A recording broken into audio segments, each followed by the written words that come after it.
back live to New York City right now. We've been talking about President Trump on his way there. Let's check in now with Kimberly Guilfoyle, who joins us live now. Kimberly, great to see you as always. Hi, great to be with you. Great to have you. Surreal to watch former President Trump's plane leave from Florida in this way. So many times we've watched it take off, headed to rallies. This is a much different occasion. Some similarities, though, Kimberly. We saw the amazing support the entire way from his home to the airport, something we expected. Yeah, I mean, obviously, there's a tremendous groundswell of support for President Trump, but the support has been consistent and robust the entire way. People really want to see him back in office, and there's those that really don't. And that's why this is a persecution, not a prosecution by Alvin Bragg and his weaponized district attorney's office. What's about to happen in this country tomorrow is totally un-American.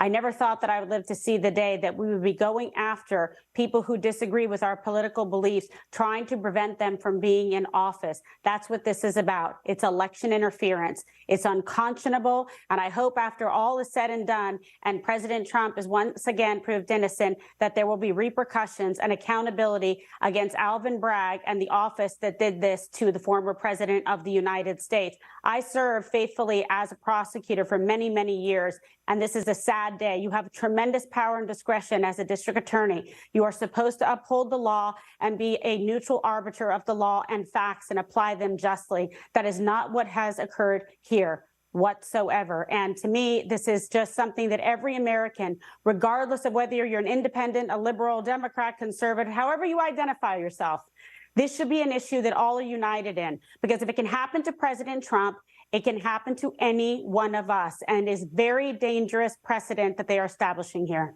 You know, and putting your, your prosecutorial knowledge on, I mean, it seems like he's walking not only into a lion's den here with the judge that was, basically selected. And, if people could just take the emotion out of it and look at this not against, the person of Trump, and just the facts of the case and how it's being cobbled together, Kimberly. I mean, it just definitely seems like, when he has great legal people around him, but the obstacles when they try to get this case tossed in a Manhattan with a Manhattan judge seem to be very difficult. I don't want to say unsurmountable, but, obviously there are some challenges here for President Trump.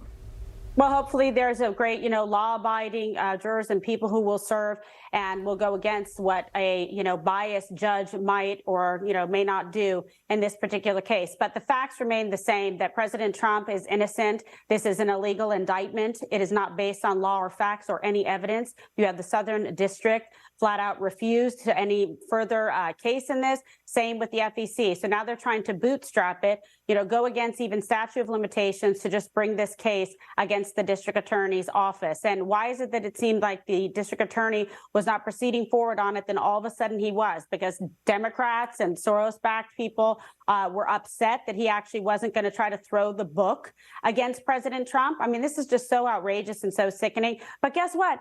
As usual, this is backfiring spectacularly. They are actually only helping to put forward President Trump, to catapult him right into the one winning the nomination in the primary and right back into the White House, because the record level of support financially as well, the amount of people who weren't even necessarily Trump supporters before that are now, are saying we want to take our country back, put America first, not weaponize the legal system, judicial system, and be a country that's once as always the shining example to the rest of the world, instead of what we're seeing here today. Yeah, make the subways safe again before you go on these crazy prosecutorial But this guy doesn't odysseys. care about this, John. Right. He doesn't care about it.